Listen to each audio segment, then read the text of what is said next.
Por favor, abran la poderosa a Jueces, capítulo 6. Please turn your Bibles to Judges, chapter 6.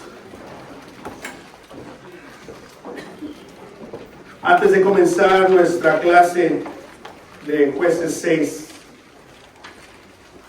queremos de nuevo traer a nuestra atención la injusta detención de nuestro hermano Adán Cáceres, que teniendo un caso abierto por que su esposa tiene una petición para él, aún así él fue detenido,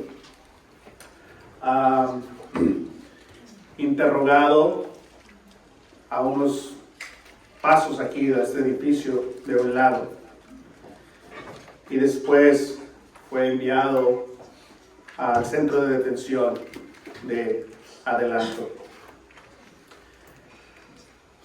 Y nos duele mucho que alguien como Adán sea tratado de esa manera.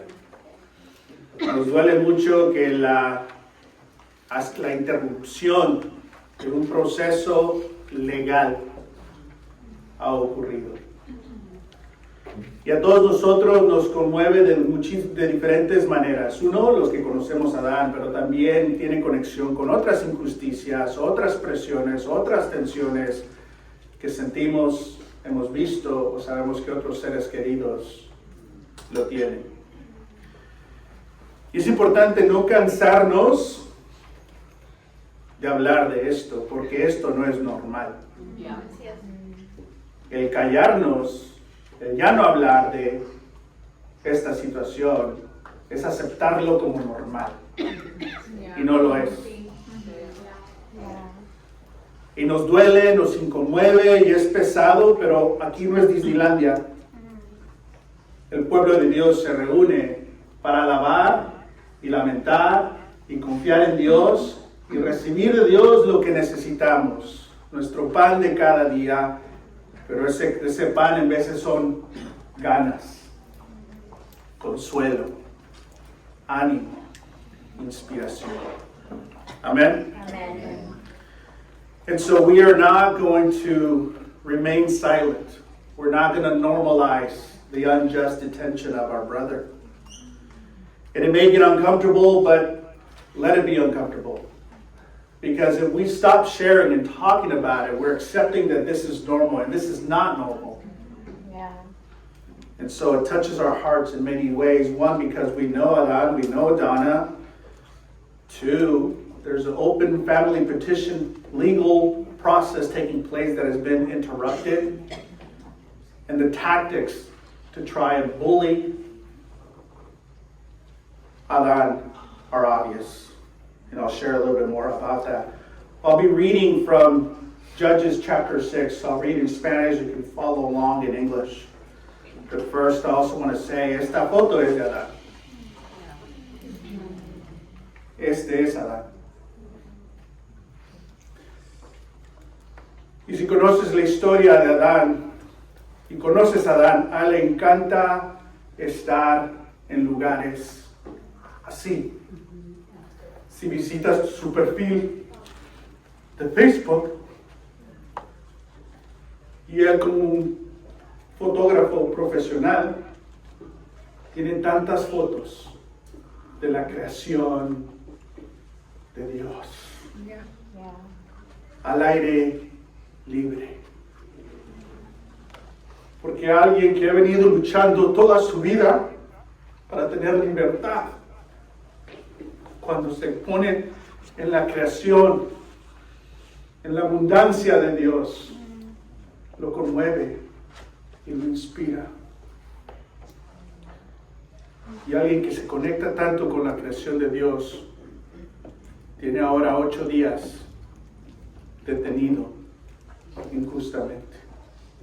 You know, this is Adán, obviously. Many of us know his photography and his love for outdoors. Like to an extreme, maybe. But he loves these settings. And if we know Adán and his journey and his struggle, it leads me to think that open spaces like this makes them connect with God, but also helps them be who He is in the abundance of God. And so it breaks our heart that it's number 8. It's someone who loves God and loves open spaces and has gone through so much is now being detained. En este momento vamos a ver un breve video de la historia de Adán. Hace 2 años tuvimos un evento llamado Adelante. Hablamos cómo Dios obra y trabaja a través de la migración. Y para esa reunión, Adán hizo un breve video compartiendo su historia. ¿Qué ocurrió en El Salvador? ¿Por qué tuvo que huir del país? ¿Qué ocurrió en la frontera después de estado detenido 19 días con su hermano, enviado a Texas como un adolescente, donde había puros niños, y de ahí el continuo reto del proceso de su familia?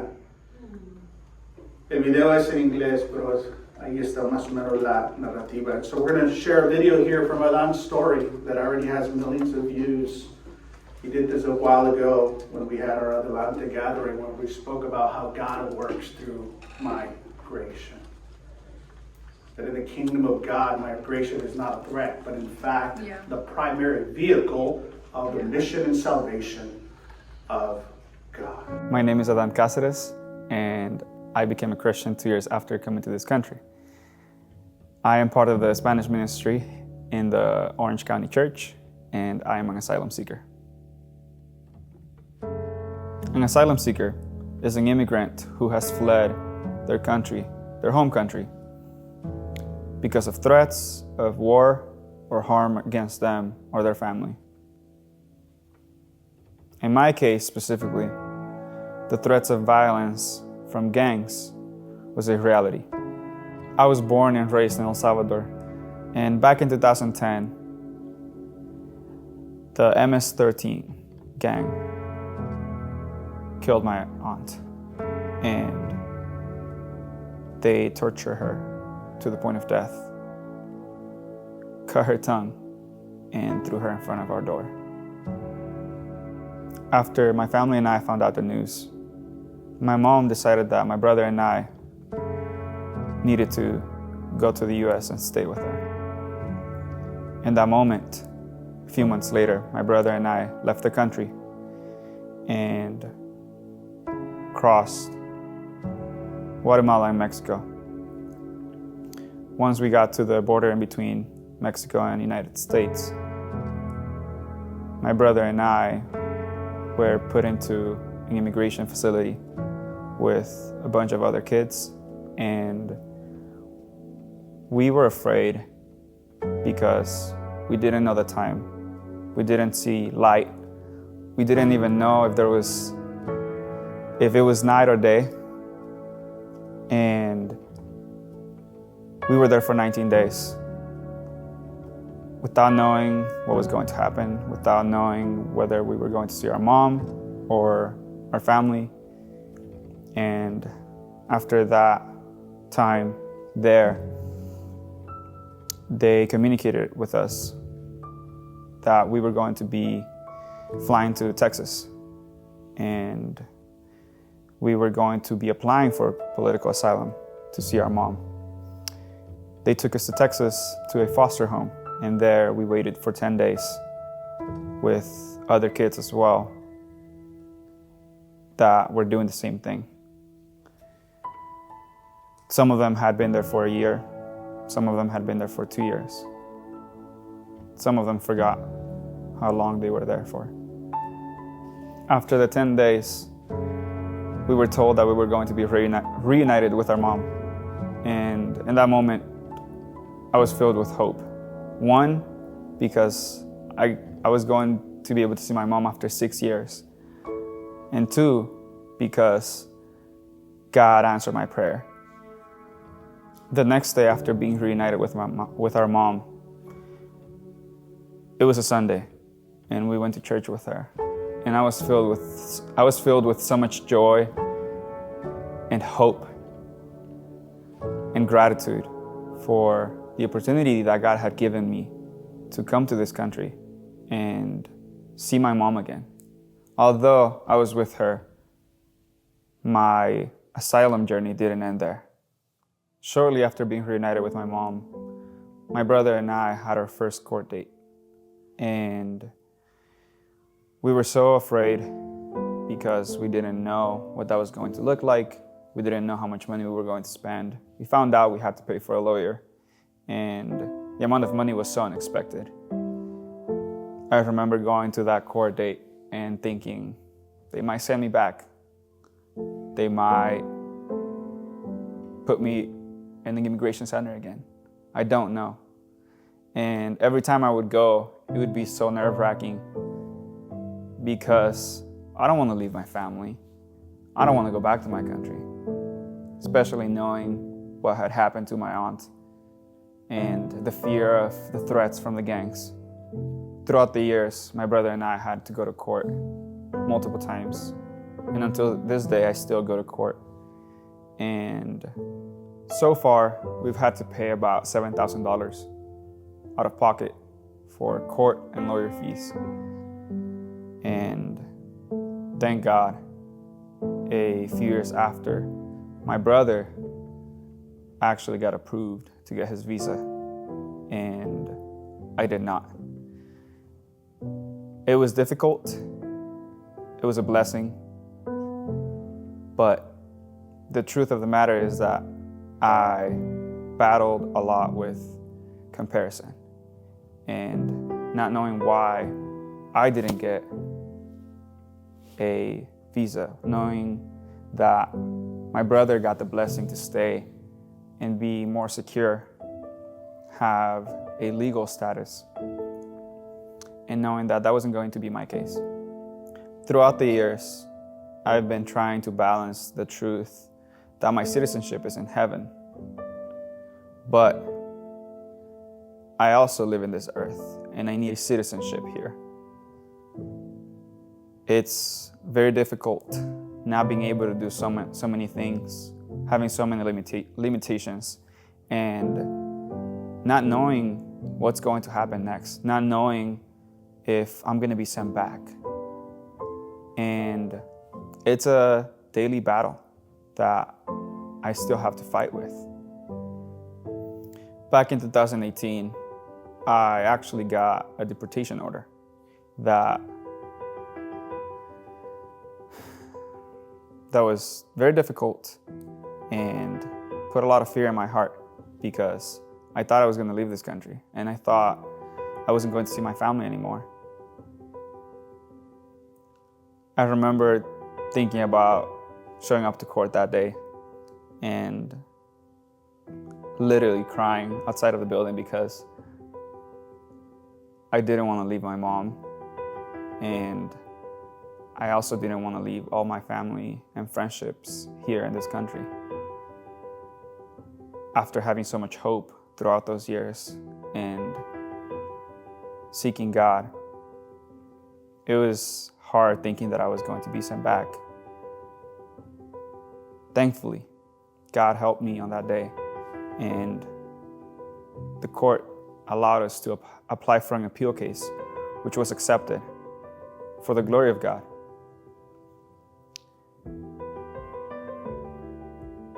Those trials still come. I still don't know what's going to happen. I'm still waiting.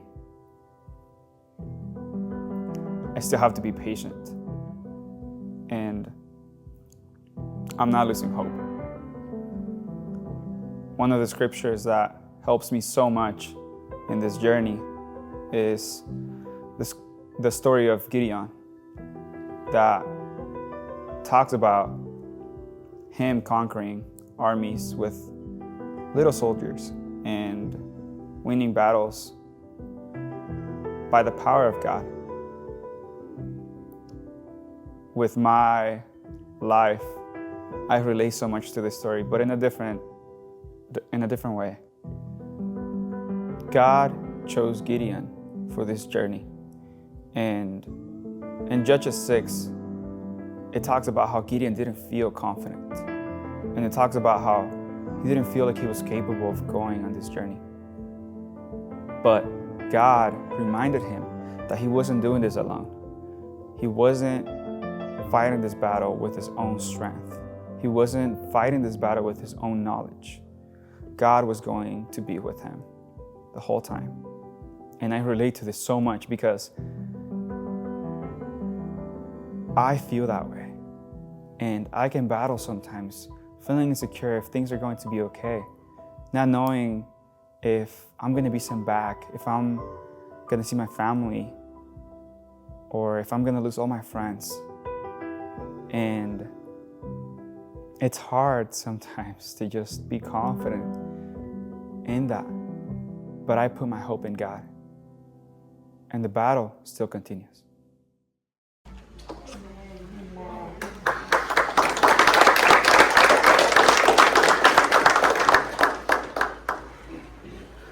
¿Qué tiene la historia de Gedeón que habla tan profundamente a alguien como Adán? ¿Y qué nos podría estar diciendo Dios hoy a nosotros? What is it about Gideon's story that speaks so deeply to someone like Adán? And what might God be saying to us through it? Jueces, capítulo 6. I'm going to read it in Spanish, this chapter. Follow along in English. Verse 1, versículo 1. Los israelitas hicieron lo que ofende al Señor, y Él los entregó en manos de los medianitas durante 7 años. Era tal la tiranía que los medianitas, que los israelitas se hicieron escondites en las montañas y en las cuevas y en otros lugares donde podrían defenderse. Verse 3. Siempre que los israelitas sembraban, los madianitas, almacenitas y otros pueblos del oriente venían y los atacaban. Acampaban y arruinaban las cosechas por todo el territorio hasta la región de Gaza. No dejaban en Israel nada con vida, ni ovejas, ni bueyes, ni asnos. Llegaban con su ganado y con sus carpas como plaga de langostas. Tanto ellos como sus camellos eran incontables e invadían el país para devastarlo. Era tal la miseria de los israelitas por causa de los madianitas que clamaron al Señor pidiendo ayuda. Verse 7. Cuando los israelitas clamaron al Señor a causa de los medianitas, el Señor les envió un profeta que dijo: así dice el Señor Dios de Israel, yo los saqué de Egipto, tierra de esclavitud, y los liberé de su poder. También los libré del poder de todos sus opresores, a quienes expulsé de la presencia de ustedes para entregarles su tierra. Les dije, yo soy el Señor su Dios. No adoren a los dioses de los amorreos, en cuya tierra viven. Verse 10, a very direct warning. Pero ustedes no me obedecieron. El ángel del Señor vino y se sentó bajo la encinta que estaba en Ofra, la cual pertenecía a Joás, de la clan de Abiezer. Su hijo, Gedeón o Gideon, estaba trillando trigo en un lagar para protegerlo de los madianitas. Cuando el ángel del Señor se le apareció a Gedeón, le dijo: el Señor está contigo, guerrero valiente. The Lord is with you, mighty warrior. Pero Señor, replicó Gedeón, si el Señor está con nosotros, ¿cómo es que nos sucede todo esto? ¿Dónde están todas las maravillas que nos contaban nuestros padres cuando decían, el Señor nos sacó de Egipto. La verdad es que el Señor nos ha desamparado y nos ha entregado en manos de Madián. El Señor le encaró y le dijo, verse 14, ve con la fuerza que tienes y salvarás a Israel del poder de Madián. Yo soy quien te envía. Pero Señor, objetó Gedeón, ¿cómo voy a salvar a Israel? Mi clan es la más débil de la tribu de Manases y yo soy el más insignificante de mi familia. El Señor respondió, tú derrotarás a los madianitas como si fueran un solo hombre, porque yo estaré contigo. Si me ha ganado tu favor, dame una señal de que en realidad eres tú quien habla conmigo, respondió Gedeón. Te ruego que no te vayas hasta que yo vuelva y traiga mi ofrenda y la ponga ante ti. Esperaré hasta que vuelvas, dijo el Señor. Gedeón se fue, preparó un cabrito, además con una medida de harina hizo panes y sin levadura, luego puso la carne en una canasta y el caldo en una olla y los llevó y los ofreció al ángel bajo la encina. El ángel de Dios le dijo, toma la carne y el pan sin levadura y ponlo sobre esta roca, derrama el caldo. Así lo hizo Gedeón, verse 21. Entonces, con la punta del bastón que llevaba en la mano, el ángel del Señor tocó la carne y el pan sin levadura, y de la roca salió fuego, y consumió la carne y el pan. Luego el ángel del Señor desapareció de su vista. Cuando Gedeón se dio cuenta que se trataba del ángel del Señor, exclamó, ¡ay de mí, Señor y Dios! Allah, sovereign Lord. He visto al ángel del Señor cara a cara. I have seen the angel of the Lord face to face. Pero el Señor le dijo, quédate tranquilo, no temas, no vas a morir. But the Lord said to him, peace, do not be afraid, you are not going to die. Versículo 24, verse 24. Entonces Gedeón construyó allí un altar al Señor y le llamó El Señor es la paz, el cual hasta el día de hoy se encuentra en Ofra de Abiezriel. In verse 24, Gideon built an altar to the Lord, and there he called it, the Lord is peace. Verse 25, aquella misma noche el Señor le dijo, toma un toro del rebaño de tu padre, el segundo y el que tiene 7 años, derriba el altar que tu padre ha dedicado a Baal, eso es un dios falso, y el poste con la imagen de la diosa Acera que está junto a él. Luego sobre la cima de ese lugar de refugio construye un altar apropiado para el Señor tu Dios. Toma entonces la leña, el poste, la cera, corte y ofrece el segundo toro como un holocausto.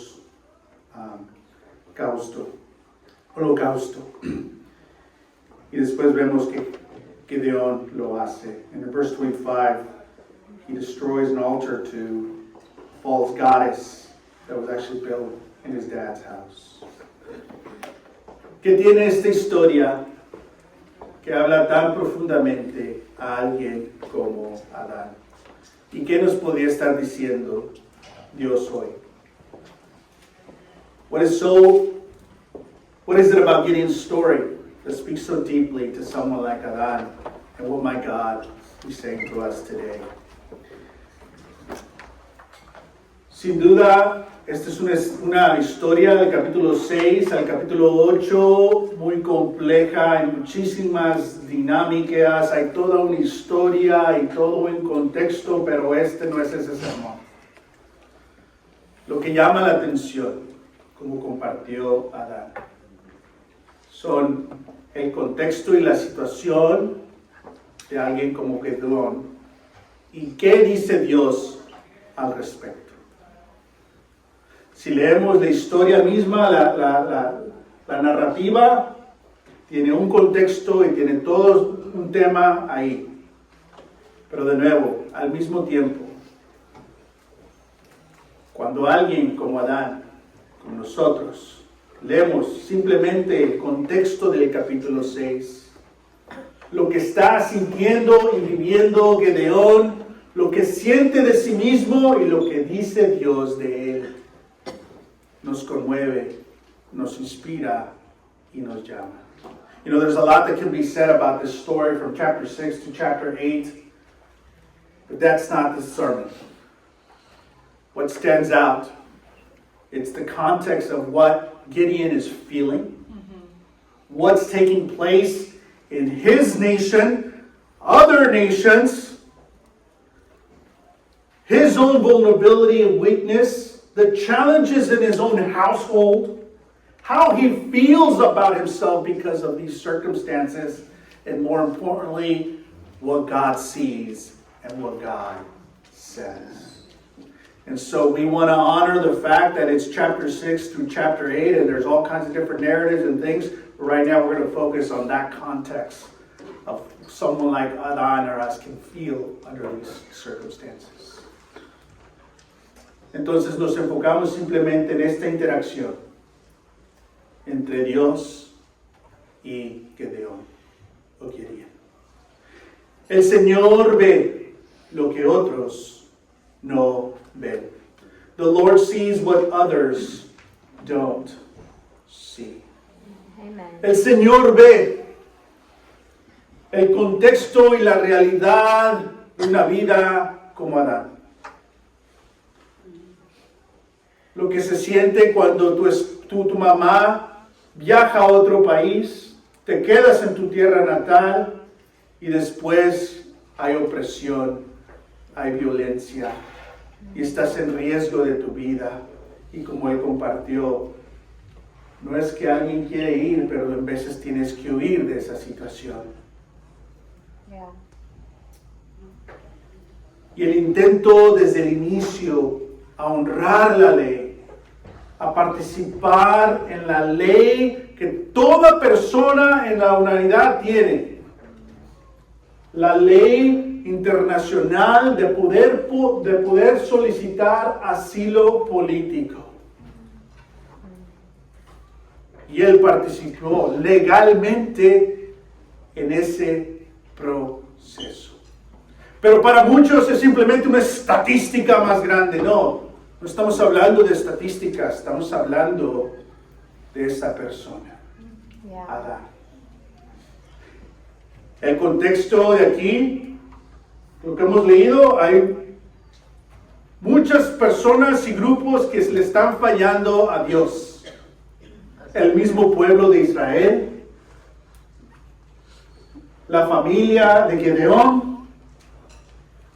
obviamente estos grupos que están invadiendo a Israel y abusando de todo lo que tienen, el hecho que tienen camellos, hablan de que es una nación poderosa.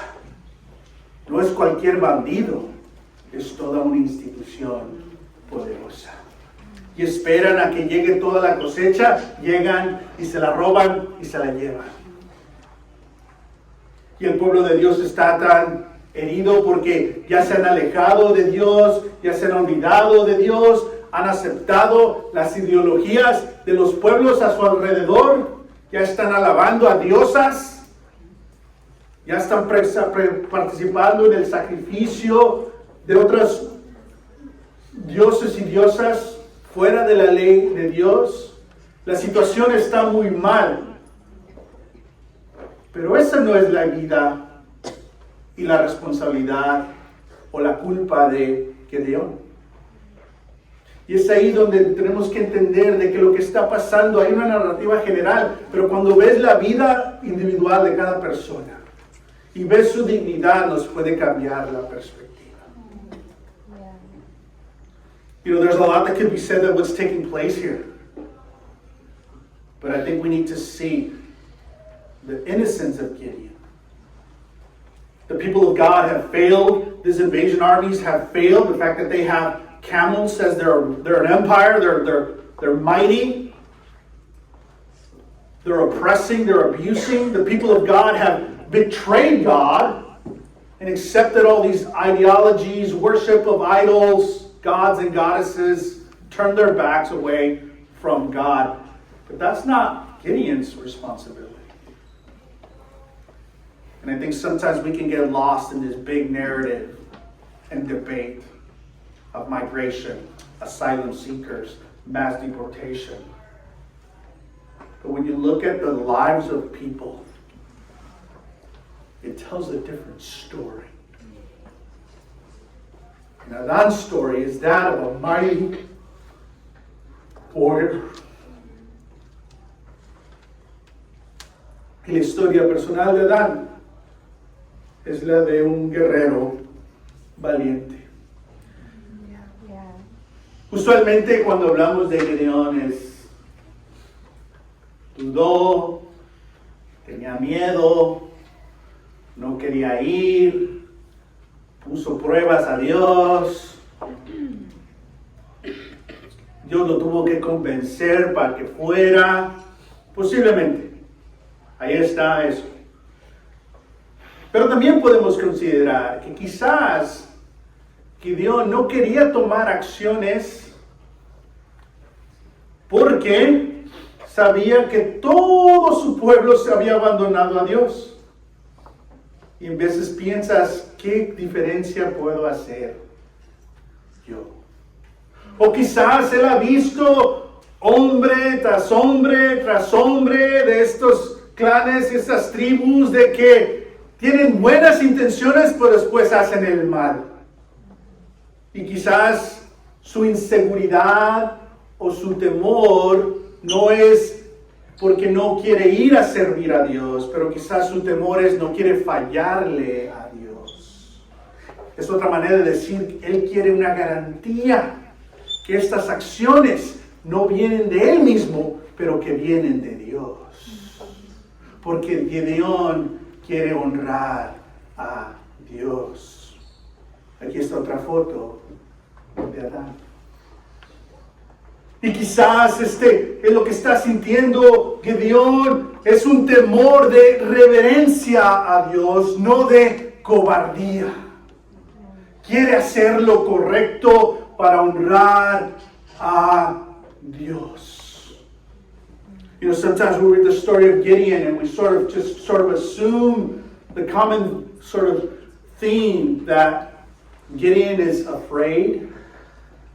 He's reluctant. He doesn't want to go. He doesn't want to honor God. And we credit to him as being a coward. And then we kind of see how you're actually testing God. That's probably not good. You lack faith. You lack trust. That's probably true. It's there. Another way to possibly think about it as well is he's seen the pattern of people that try to take action against the invading forces, but they do it in the name of a god or a goddess. And they end up corrupting themselves. So what if Gideon is not being a coward, but that this fear is fear of reverence, that he wants to make sure that these actions are from God, and that he is going to honor God, so he doesn't become like everyone else that he sees in his life. Are you with me right here? Yeah.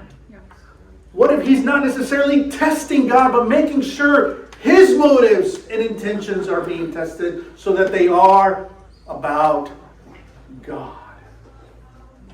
Later in the story, God dwindles down his army to 300. Because I think God is sending us a message. The God is not a God of invasion. The God is not a God of dominion. The God is not a God who wants to dominate and control everything. But the God is a God whom we need to rely on. Yeah. Yeah. Yeah. And he's letting Gideon know, you're not going to become like everyone else. You're not going to become like the Midianites. You're not going to become like the people of Israel who have betrayed me. You're not going to be like these military people. You're not going to become this corporate worshiping idols. You're going to be my mighty warrior. Because I'm not a God of dominion. I'm a God that you depend on. Yeah. That you lean on. That is with you. Don't trust in the numbers. Trust in me. Yeah. Amen. Amen. El Dios que le dice a Gideón, tú eres un gran guerrero, un guerrero valiente. Ve con la fuerza que tienes. Entonces consideremos que alguien en la situación de Adán, cuando lee esta escritura, dentro de su contexto de inseguridades, de violencia, de opresión, de injusticia, escucha la voz de un Dios presente.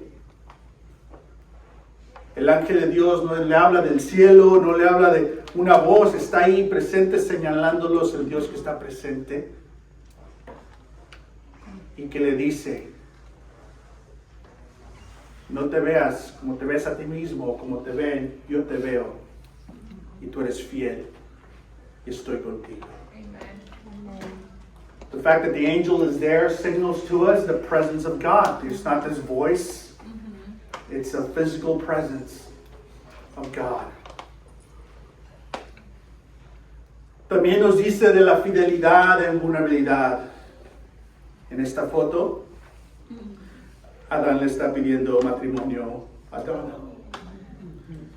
And this is the engagement pictures, which, man, we don't even have a picture. Look at it.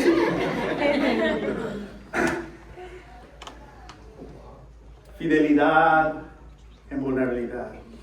Faithfulness and vulnerability.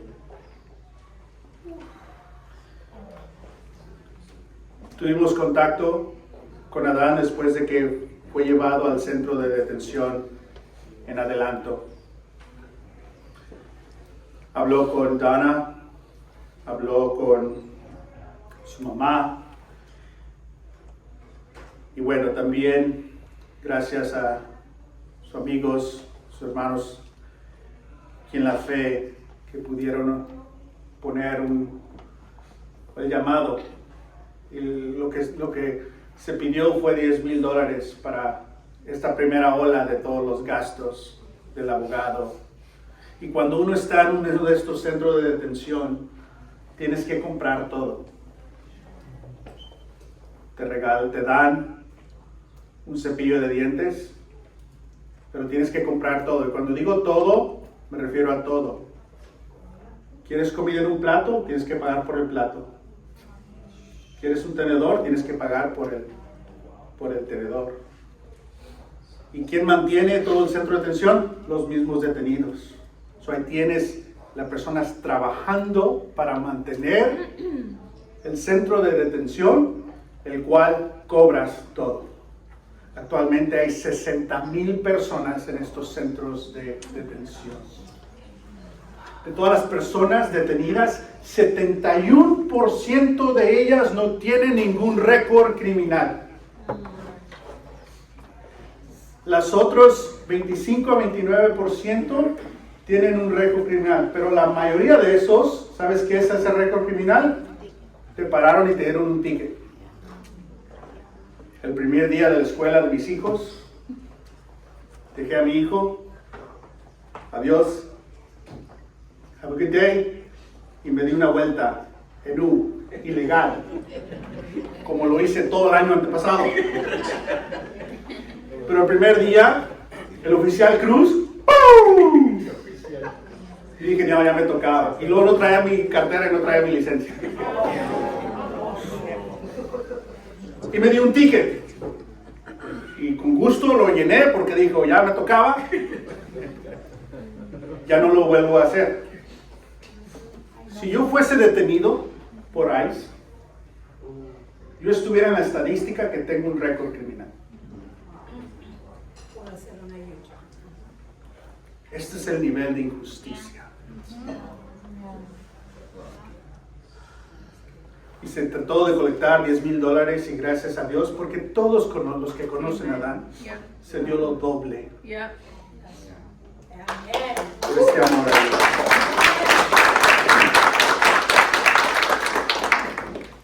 You know, currently there's about 60,000 people in detention centers. Most of these detention centers are for profit. 71% of the people there have no criminal record. Of the few remaining, that 25 or 29% that have a criminal record, most of them are minor things like a ticket, and they're credited as criminals. So the whole agenda of mass deportations for criminals was deceitful.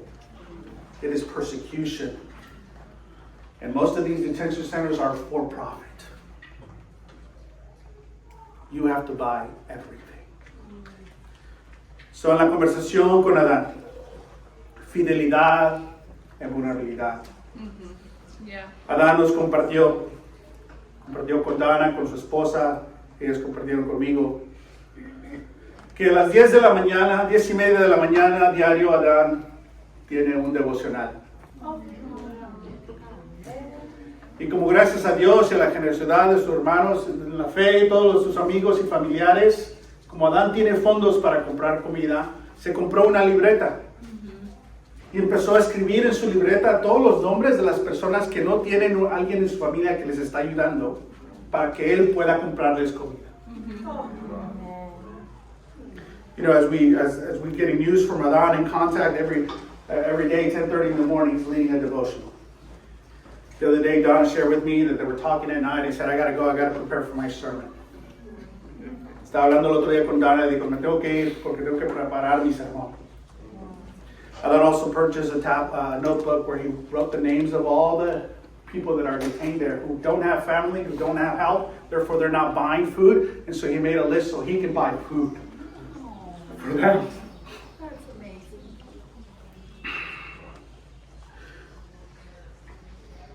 The guards are in Adelanto were taking him out of his jail cell because Adán can translate. Because there's many people who are not able to communicate with the guards. They're already scared. They're terrified. They're going through this traumatic. They're in shock. And Adán is there, being able to translate. Las personas que son detenidas, que no hablan inglés, están en shock. Es un trauma. Hemos visto los videos cómo se llevan a la gente. Y los guardias sacan a Adán para que Adán ayude a traducir.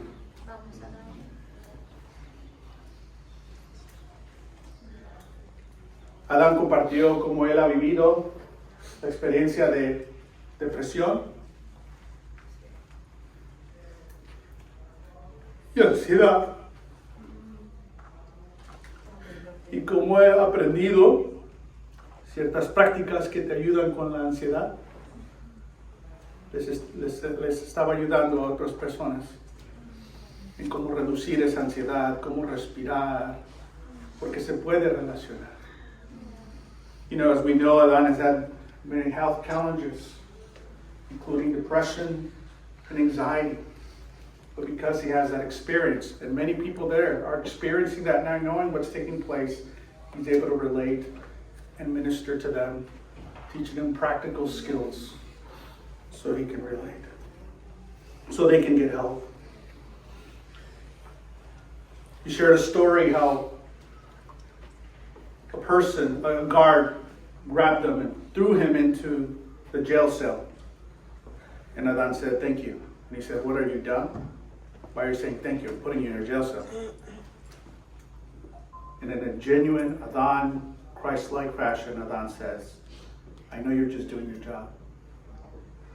God bless you. Un guardia que agarra a Adán y lo avienta a su celda. Y Adán le dice gracias. Y dice, ¿estás tonto? ¿Qué? ¿Por qué me dices gracias? Te estoy poniendo en una celda. Y el corazón cristiano de Adán le dice, es que solo estás haciendo tu trabajo, que Dios te bendiga.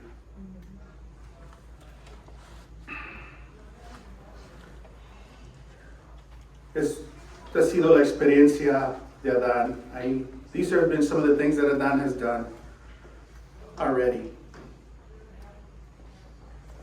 Faithfulness and vulnerability. Fidelidad en vulnerabilidad. También me puedo pensar, ¿qué haría yo en esa situación? ¿Qué harías tú? ¿Cómo serías tú en esa situación? I also think about, man, how would I do in that circumstance? How would you do in that? Desafortunadamente,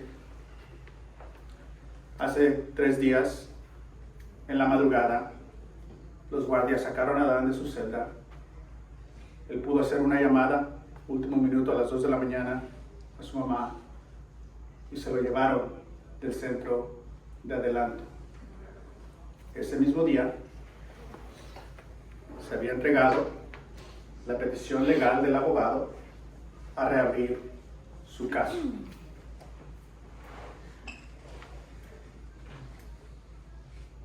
Y qué irónico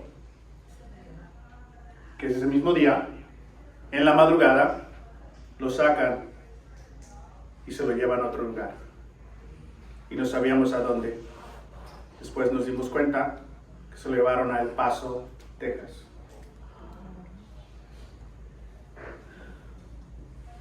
Una táctica y una estrategia para evitar el proceso legal.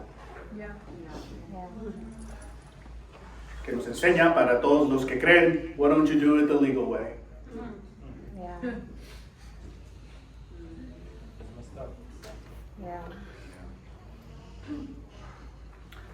A few days ago, we learned that Adán was taken in the middle of the night.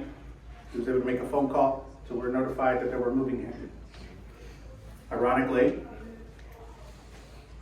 that was at the same timeline where the lawyer filed a petition for his case to be reopened, and then he suddenly moved. A common tactic to try and violate due process. Yeah. And he was moved to El Paso, Texas, which signals to us and all those who to this day believe, and I'm not blaming them or accusing them, I just think they're emotionally removed from the realities when you ignorantly say, why don't they just do it the legal way? Due process is being violated. Yeah. Why would you take someone to Texas when their family's here, their lawyer's here, their case is here? Yeah. ¿Por qué te vas a llevar a alguien a Texas cuando su familia está aquí, el proceso legal está aquí y su abogado está aquí?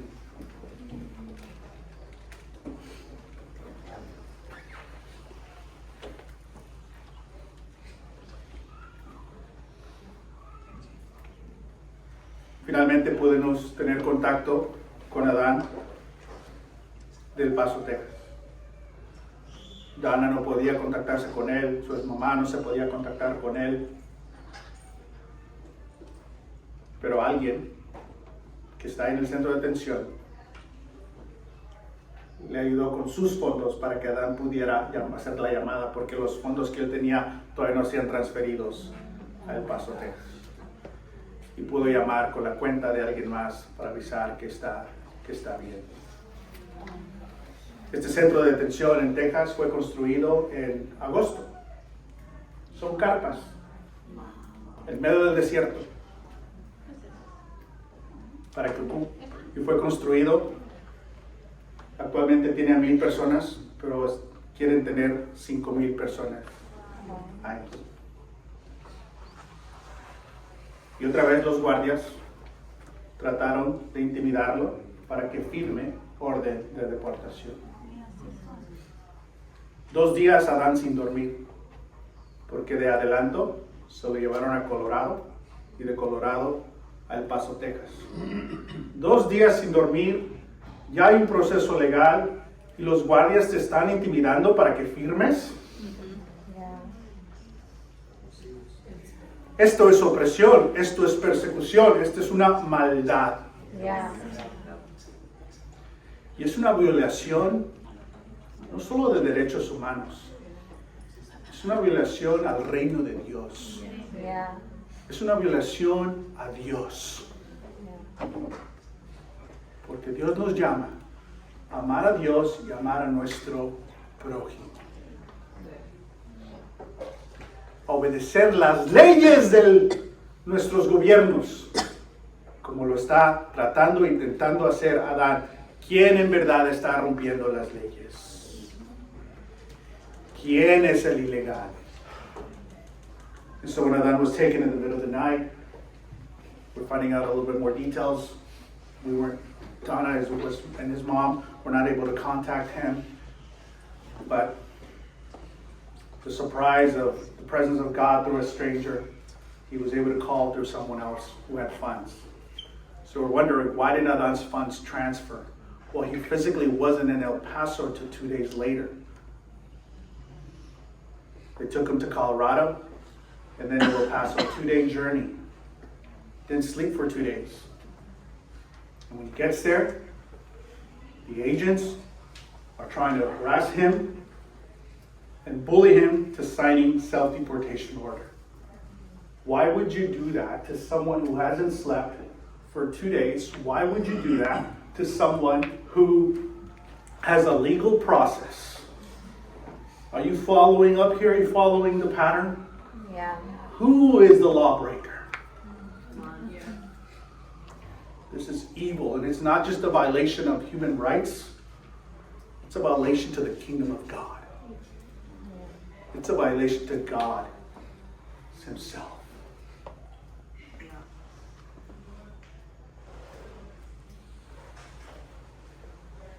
But despite all that, we're going to continue to pray. Yeah. Yeah. We're going to continue to advocate. Yeah. Yeah. We're going to continue to be present. We're going to continue to lean into this reality. This will not be normalized. This is our brother in Christ. And he's doing everything he can the right way. And that's got to count for something. Yeah. And we believe that he will be released. Amen. Amen. That he will be back with his wife. And with his doggy Grace. And with us. Yeah. Yeah. Coming to church 5 minutes late. But here. All are welcome. Come as you are. Yeah. Pero creemos que Dios va a hacer, que Adán va a ser liberado y que va a ser reconciliado con su esposa, con su perrita Grace, con su familia y con su iglesia. Y vamos a seguir hablando de esto, vamos a seguir orando, vamos a seguir narrando lo que en verdad está ocurriendo, porque es hacer lo correcto, es lo justo. Cerramos con esto en el versículo 24. Después de tener un encuentro con Dios, Gedeón hace un altar a Dios y dice, el Señor es como la paz. No, el Señor es paz. Es la paz. Yeah. And so Gideon builds this altar to God. And he doesn't say God is like peace. No, he says God is peace. Shalom. Esta palabra paz y shalom tiene que ver con el bienestar de la comunidad. Tiene que ver que con todos los que necesitan ayuda la tienen. Habla de lo que es el reino de Dios, de lo que va a ser la nueva creación donde hay espacio para todos. Un reino de abundancia, de bienvenida, de amor, de perdón, de reconciliación, de redención. Eso es shalom. Pero en esta situación, en Jueces 6, el shalom ha sido raptado. El shalom ha sido violado. El shalom no existe aquí, pero en medio de este contexto, Gedeón decide, no, esto no es normal.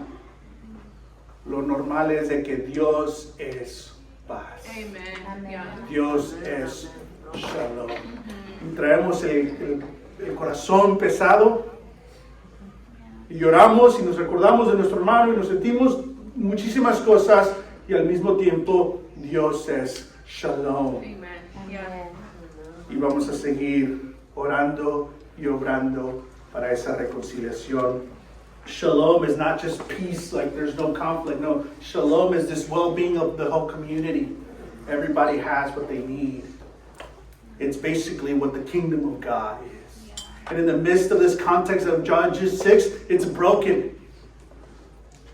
That's the normal, the oppression, the fear, the worship of idols and ideologies. That's what's normal. And yet in the middle of all of that, Gideon says, if you call me a mighty warrior, if you call me to go in the strength I have, let me declare now that you are Shalom. Amen. Yeah.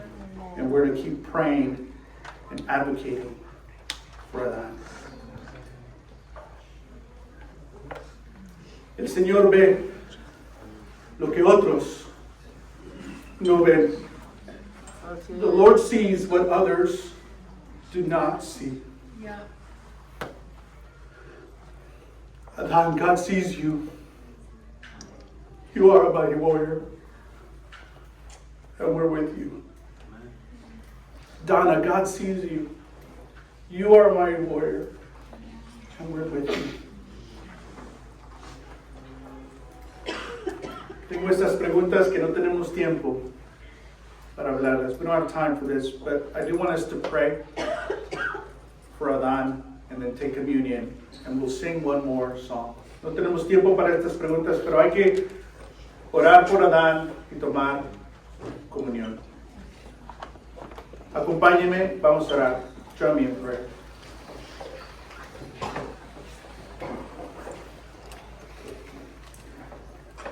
Dios, te damos gracias que tú eres paz.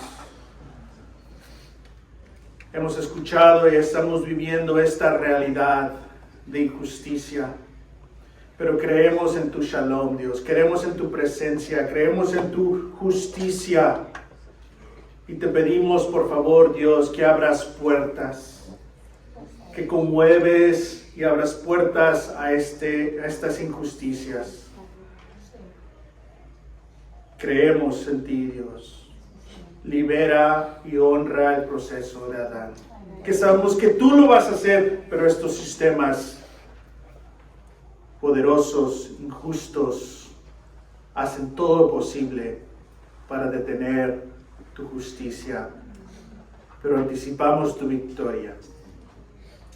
God, we know that these systems of oppression do everything they can to obstruct justice and the goodwill.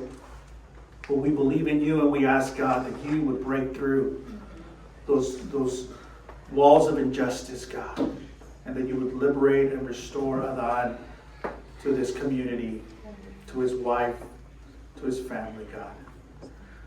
God, we take communion with hearts broken, but full of zeal and fire to serve you, to honor you, to go in the strength that we have.